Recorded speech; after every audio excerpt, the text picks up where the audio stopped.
Cork होता है। Cork जानते हैं, लकड़ी का टुकड़ा जो शैंपेन की बोतल में लगा हुआ होता है उसको कॉर्क कहते हैं। ठीक है, जो कांच की बोतल में प्रिजर्विंग के लिए लगाया जाता है। चलो शैंपेन तो मैंने इसलिए बोल दिया कि वो मोस्टली सबने देखी होती है टीवी में, रियल में, इस वजह से। तो कॉर्क होता है एक लकड़ी का टुकड़ा। हेलो एवरीवन, स्वागत है आप सभी का आपके अपने YouTube channel the future coaching में। मैं स्वाति स्वागत करती हूँ आप सभी का आज की क्लास में। तो आज की जो हमारी क्लास होने वाली है वो होगी सेल के बारे में। मोस्ट इंटरेस्टिंग टॉपिक है। ठीक है, सबसे पढ़ने में आसान होता है, याद करने में आसान होता है, और दूसरी बात समझने में बहुत आसान होता है। और सबसे इम्पोर्टेंट चीज आती है कि बेसिक है। ठीक है, आपके पूरे के पूरे ह्यूमन फिजियोलॉजी का ये एक क्या होता है, बेसिक होता है। क्लियर? यानी कि जब भी ह्यूमन फिजियोलॉजी की बात की जाती है तभी क्या होता है, तभी सबसे पहले हम किसको पढ़ते हैं, सेल को पढ़ते हैं। ठीक है, फिर चाहे वो ह्यूमन एनाटॉमी हो, चाहे वो ह्यूमन फिजियोलॉजी हो, क्योंकि सेल क्या करती है कि सेल आपकी पूरी एक नई बॉडी को बनाने में हेल्प करती है। हमारा जो पूरा का पूरा बॉडी ड्राइव हुआ है वो किसकी हेल्प से ड्राइव हुआ है, वो हुआ है सेल की वजह से। तो आज हम उसी बेसिक यूनिट को पढ़ने वाले हैं। तो आज की हमारी जो क्लास होगी वो होगी किसके बारे में, सेल के बारे में। सेल मतलब कोशिका। ठीक है, एक चीज मैंने आपको जब हमने पढ़ा था कि किसकी स्टडी को क्या कहते हैं, तो हमने ये भी पढ़ा था कि कोशिका के अध्ययन को क्या कहते हैं। कोशिका के अध्ययन को क्या कहते हैं। ठीक है, तो इसको क्या कहते हैं, इसको कहते हैं कोशिका विज्ञान। क्या कहते हैं, कोशिका विज्ञान, या फिर इंग्लिश में इसको कहते हैं साइटोलॉजी। ठीक है, क्या कहेंगे इसको, या तो कोशिका विज्ञान या फिर साइटोलॉजी। ठीक है, यानी कि जिसमें हम किसका अध्ययन करें, कोशिका का अध्ययन करते हैं। ठीक है, अब बात आती है इसकी परिभाषा की। इसकी सेल आखिरकार है क्या।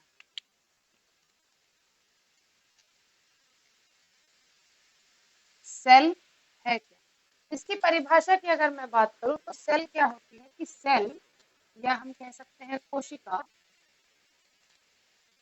जो सजीव होते हैं, लिविंग ऑर्गेनिज्म, सजीवों का या कि क्रियात्मक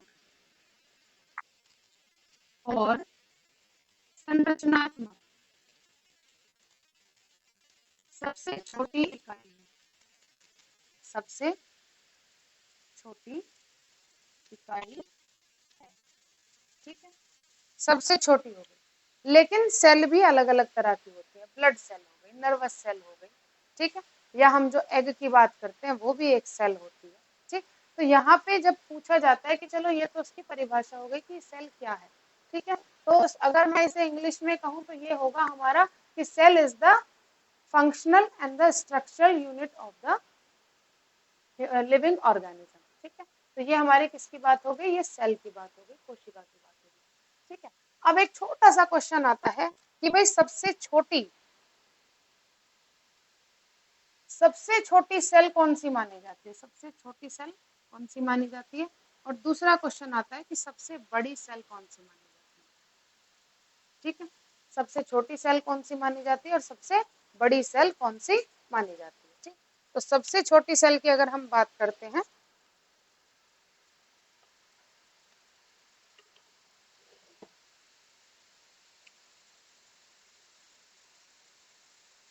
ठीक है, सबसे छोटी सेल होती है माइकोप्लाज्म। ठीक है, सबसे छोटी सेल कौन सी होगी, माइकोप्लाज्म। और सबसे बड़ी सेल क्या होती है, जो हमारा ऑस्ट्रिच होता है, शुतुरमुर्ग। ठीक है, ऑस्ट्रिच एग सबसे बड़ी हमारी सेल होती है। ठीक है, या इसको हम कह सकते हैं शुतुरमुर्ग का अंडा। ठीक है, ये हमारी सबसे बड़ी सेल होती है। ठीक है, एक छोटा सा क्वेश्चन यहाँ से पूछ लेते हैं कि भाई सबसे लंबी सेल कौन सी होती है, सबसे लंबी सेल कौन सी होती है। ठीक है, तो सबसे लंबी सेल होती है हमारी, जो हमारा नर्वस सिस्टम होता है, तंत्रिका तंत्र की जो कोशिका होगी वो सबसे लंबी कोशिका मानी जाती है। ठीक है, सबसे छोटी माइकोप्लाज्म, सबसे बड़ी जो शुतुरमुर्ग ऑस्ट्रिच एग, है ना, ऑस्ट्रिच,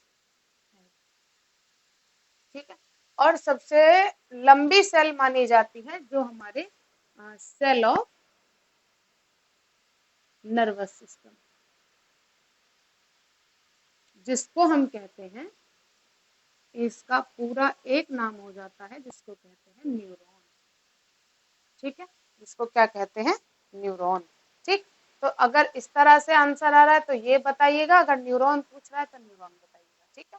क्लियर है इतनी बात, तंत्रिका कोशिका इसको कहते हैं। ये तीनों चीजें आप जरा नोट कीजिए, इसकी परिभाषा, इसकी स्टडी को क्या कहते हैं, आगे का चलते हैं, आगे हम अपनी स्टडी कंटिन्यू करेंगे। क्लियर है बात, चलिए नेक्स्ट चीज हमारी आ जाती है, एक हम सेल जब हम पढ़ते हैं तो उसमें एक टर्म हम पढ़ते हैं, वो होती है सेल थ्योरी, ठीक है, क्या होती है, सेल थ्योरी होती है। तो सेल थ्योरी क्या होती है, सेल थ्योरी ये कहती है कि जितनी भी हमारी नई सेल्स होती हैं वो कहीं ना कहीं अपनी प्रीवियस सेल से ही मिलकर बनी हुई होती है, उनका जो जन्म हुआ है कहीं ना कहीं अपनी कोई प्रीवियस सेल या मदर सेल से उनका जन्म जरूर हुआ है, ठीक है। तो ये सेल थ्योरी कहती है, इतनी ही बात है बस सेल थ्योरी में, ठीक है, कि जो सभी जीव है वो कोशिका से मिलकर बने हैं, और जो कोशिका होती है, जो नई कोशिका होती है, वो कहीं ना कहीं अपनी एक नई मदर सेल से प्रोड्यूस होती है, रिप्रोड्यूस होती है, तो ये सेल थ्योरी कहलाती है। सेल थ्योरी का जो कॉन्सेप्ट था वो किसने दिया था, ये दिया था श्लिडन और श्वान। ये दो अलग अलग साइंटिस्ट के नाम है, उनके सरनेम है, श्लिडन और श्वान के नाम से ही वो जाने जाते हैं, ठीक है।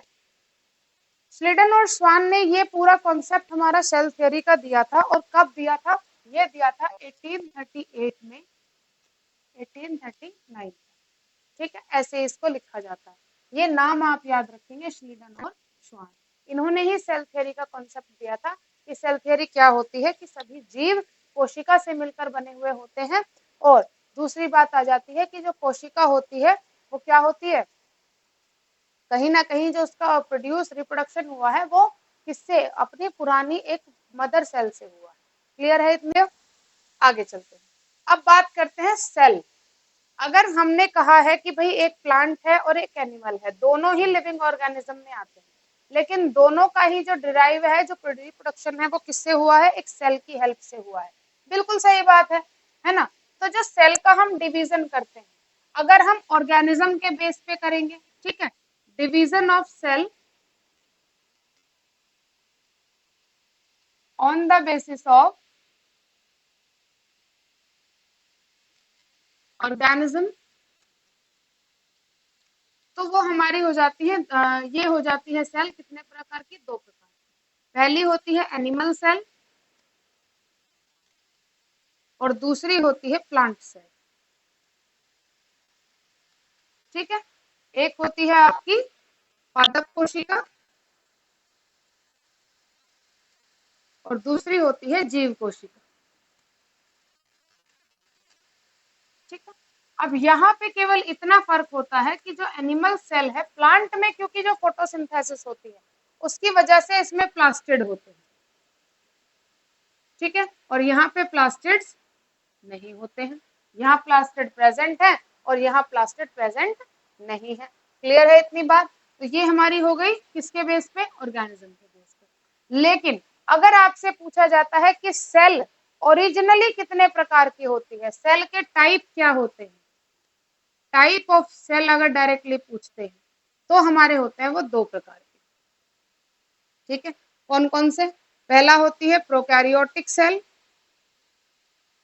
प्रोकैरियोटिक सेल, और दूसरी होती है यूकैरियोटिक सेल, ठीक है। पहली क्या हो गई, प्रोकैरियोटिक सेल, और दूसरी क्या हो गई, यूकैरियोटिक सेल, ठीक है। अब जैसा कि हमने एक बार ये चीज मैं आपको पहले भी बता चुकी हूँ, प्रो मतलब फॉल्स और यू मतलब ट्रू, ठीक है। यानी कि यहाँ पे जो होगा वो न्यूक्लियस, सारी बात किसकी है, न्यूक्लियस केंद्रक की है। यहाँ पे केंद्रक कैसा रहता है, केंद्रक का अभाव होता है या फिर वो अल्प विकसित होता है, पूरी तरह से डेवलप्ड नहीं होता। लेकिन यहाँ पे क्या होता है, वेल डेवलप्ड न्यूक्लियस हमारा प्रेजेंट होता है, वेल डेवलप्ड केंद्रक या न्यूक्लियस हमारा क्या होता है, प्रेजेंट होता है।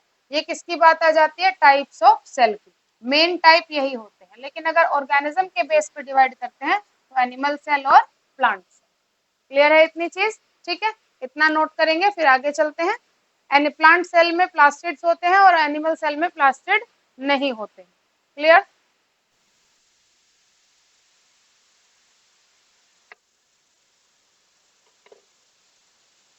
चलिए अब कभी कभी पूछ लेते हैं कि भाई जैसे प्रोकैरियोटिक सेल है, यूकैरियोटिक सेल है, तो प्रोकैरियोटिक सेल में क्या प्रेजेंट है या यूकैरियोटिक सेल में क्या प्रेजेंट है, ये सारी चीजें पूछ लेते हैं। तो हम वही आज यहाँ पे बात करेंगे कि प्रोकैरियोटिक सेल, एक तरफ हम क्या लिखेंगे, प्रोकैरियोटिक सेल, और दूसरी तरफ हम लिखेंगे यूकैरियोटिक सेल।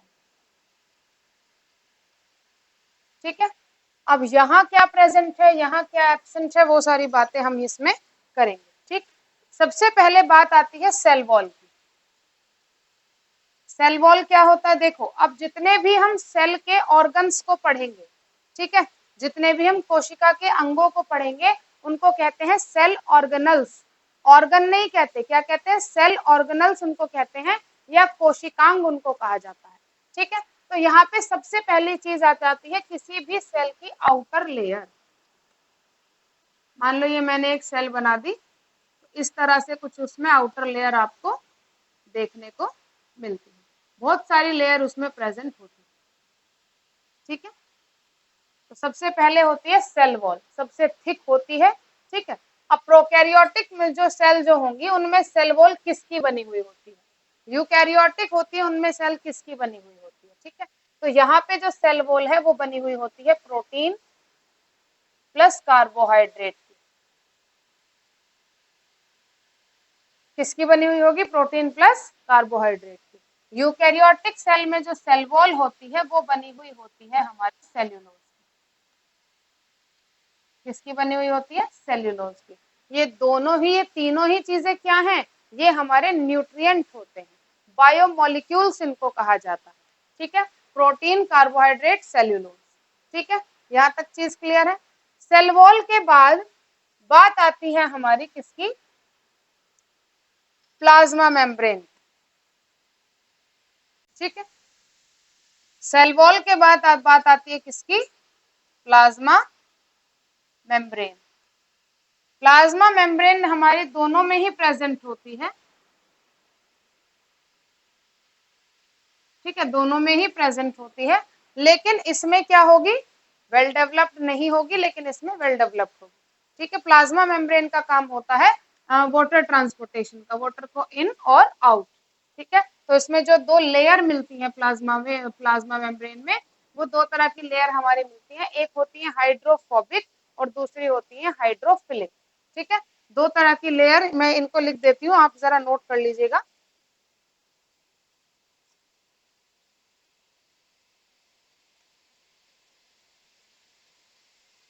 ठीक है, प्लाज्मा मेम्ब्रेन में हमारी दो तरह की लेयर मिलती है, एक होती है हाइड्रोफोबिक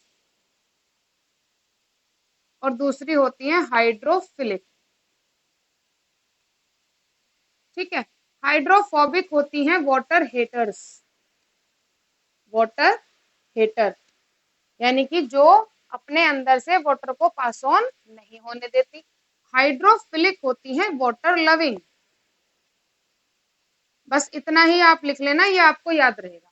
ये हाइड्रोफिलिक वाटर लविंग है, तो ये वाटर को अपने अंदर से पास ऑन होने देंगी। क्लियर है, दोनों का ही फंक्शन होता है, अभी सिर्फ आपको इतना ही याद रखना है, इतना नोट कीजिए, आगे चलते हैं।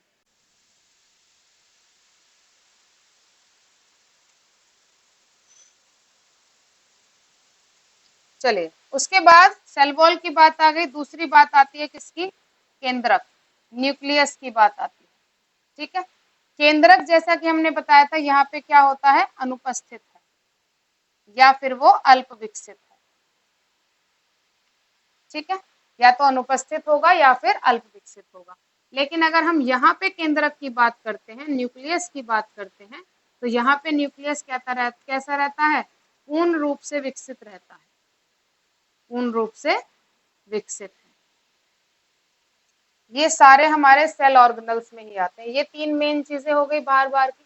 अब बात करते हैं जो सेल के अंदर हमारे एग्जिस्ट करते हैं। मान लो ये एक सेल है, ठीक है। अब इसके अंदर जो हमारे सेल ऑर्गेनल प्रेजेंट रहेंगे उनकी हम बात करेंगे, ठीक है। चलिए, अब जैसे हमने बात करते हैं सबसे पहले किसकी, राइबोसोम्स की, ठीक है। राइबोसोम्स का अगर मैं आपसे स्ट्रक्चर की बात करूं तो कुछ इस तरह का होता है, ठीक। एक हमारा छोटा सेल होगा, एक बड़ा होगा, ठीक। तो ये क्या होते हैं, ये इनको कहा जाता है सेडवर्क्स, सेडिमेंट आपके ये होते हैं, सेडिमेंट वैक्यूल्स होते हैं, ठीक। तो इस तरह की हमारे किसकी, राइबोसोम की कुछ स्ट्रक्चर होती है, ठीक। तो यहाँ पे इसी स्ट्रक्चर के बेस पे इनका जो ये वेटेज है, जैसे हमने एक ये बना दिया और एक ये बना दिया, तो इनका जो वेटेज चलता है वो इस तरह से चलेगा, जैसे 40s हो गया, ये 60s हो गया, ठीक है। इनके प्लस करने के बाद जो एक यूनिट बनती है, उसके बेस पे जो राइबोसोम का डिवीजन है वो किया जाता है। आपको फिलहाल इतना याद रखना है कि एक होते हैं 80s टाइप के और दूसरे होते हैं 70s टाइप के, ठीक है। ये दो टाइप के हमारे पास राइबोसोम होते हैं। तो प्रोकैरियोटिक में 70s टाइप के राइबोसोम पाए जाते हैं और यूकैरियोट्स में जो राइबोसोम पाए जाते हैं वो 80s टाइप के पाए जाते हैं। क्लियर है इतनी बात, ठीक है। चलिए,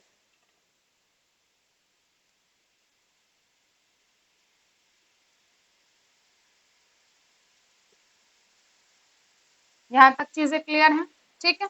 उसके बाद हमारी बात आती है, इतना नोट करो पहले, फिर उसके बाद आगे चलते हैं, ठीक है। नेक्स्ट हमारा आता है लाइसोसोम, ये प्रोकैरियोटिक, ये यूकैरियोटिक। नेक्स्ट हमारा क्या आ गया, लाइसोसोम। लाइसोसोम का क्या काम होता है, लाइसोसोम का काम होता है जितना भी सेल का वेस्ट मटेरियल होता है उसको अपने अंदर स्टोर करना, ठीक है। और जो कि प्रोकैरियोट्स में क्या होता है, एब्सेंट होता है, लेकिन यूकैरियोट्स में लाइसोसोम प्रेजेंट होता है। क्लियर है बात। फिर बात आती है किसकी, histone protein. Histone protein, histone protein होता है जो डीएनए को बाइंड कराने में हेल्प करता है, ठीक है। हिस्टोन प्रोटीन क्या हो गया, जो डीएनए को क्या कराएगा, बाइंड कराने में हेल्प करता है,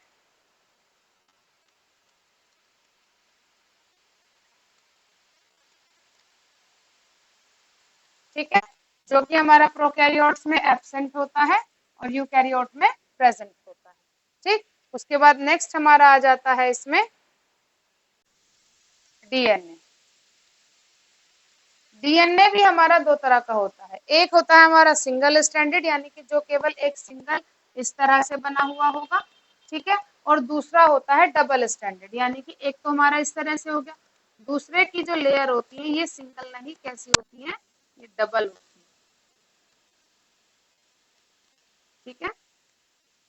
तो यहाँ पे क्या करते हैं, यहाँ जो डीएनए प्रोकैरियोट्स में होगा वो सिंगल स्टैंडर्ड डीएनए होता है, कैसा होता है, सिंगल स्टैंडर्ड डीएनए, ठीक। और यहाँ पे किस तरह का रहेगा, डीएस टाइप का, यानी कि डबल स्टैंडर्ड डीएनए,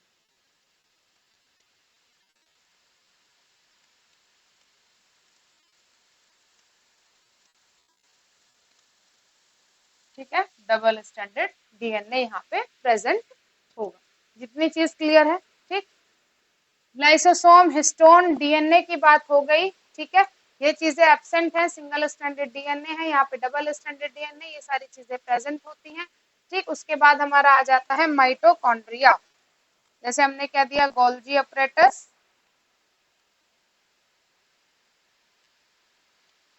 ठीक है। या हमने क्या दिया, माइटोकॉन्ड्रिया,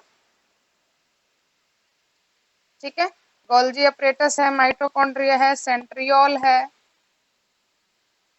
ठीक है। और हमारा हो जाता है जैसे न्यूक्लियर मेम्ब्रेन, न्यूक्लियर मेम्ब्रेन। तो यहाँ पे गोल्जी एपरेटिस भी क्या होगा, एब्सेंट, माइटोकॉन्ड्रिया एब्सेंट। एब्सेंट से मतलब होता है कि अल्प विकसित होते, पूरी तरह से विकसित नहीं होते, ठीक है। सेंट्रियोल एब्सेंट, और न्यूक्लियर मेम्ब्रेन भी क्या होती है, ये तो एब्सेंट ही होती है, ये होती नहीं है न्यूक्लियस के ऊपर, ठीक है। बाकी तो ये अल्प विकसित होती है, ये सारी चीजें इनमें क्या होती है, प्रेजेंट होती है, यानी कि पूरी तरह से वेल डेवलप्ड होती है, पूरी तरह से अच्छे से कार्य कर रही होती है। इतनी चीज क्लियर है, ठीक है। यहाँ तक आई होप की चीजें समझ में आती है, किसी को कोई डाउट यहाँ तक नहीं रहा है। कितनी चीजें आप नोट कर लीजिए, ये चीजें कम से कम पता होनी चाहिए कि प्रोकैरियोटिक और यूकैरियोटिक सेल में क्या डिफरेंस होता है। ठीक है, इतना जरा नोट करेंगे फिर आगे। ठीक, अब एक चीज यहाँ पे नोट पॉइंट आप डालेंगे कि मान लो जैसे माइटोकॉन्ड्रिया इसमें क्या है, वेल डेवलप्ड नहीं होता, यानी कि एब्सेंट होता है। ठीक, प्रोकैरियोट्स में तो इनका जो एनर्जी का लेवल है वो किस तरह से इनको मिलेगा। ठीक, तो यहाँ पे आप एक चीज नोट कर लेंगे कि यहाँ पे फोटोसिंथेसिस जो होगी,